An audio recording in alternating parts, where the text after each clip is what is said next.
এই হচ্ছে লজ্জাপতি গাছ। বিজ্ঞানী জগদীশচন্দ্র বসু প্রমাণ করে দিয়েছে যে গাছেরও প্রাণ আছে। তার প্রমাণ হচ্ছে এই লজ্জাপতি গাছ। একে টাচ করলে মুচড়ে যায়। আপনারা কি কখনো চিন্তা করছেন কেন এই মুচড়ে যায় বা এর কারণটা কি? আসেন বৈজ্ঞানিক ফর্মুলায় কি বলে। এই গাছের গোড়ায় এক ধরনের কোষ থাকে, রস জাতীয় কোষ।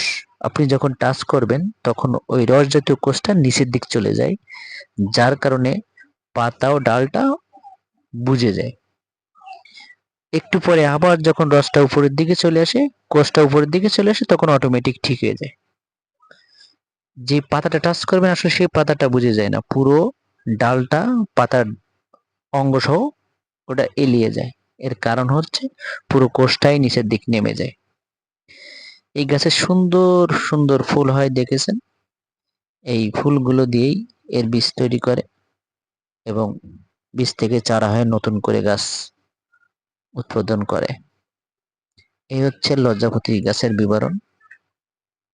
এই হচ্ছে ফুল। তো ভালো থাকবেন সবাই। আসসালামু আলাইকুম ওয়া রাহমাতুল্লাহি ওয়া বারাকাতুহু।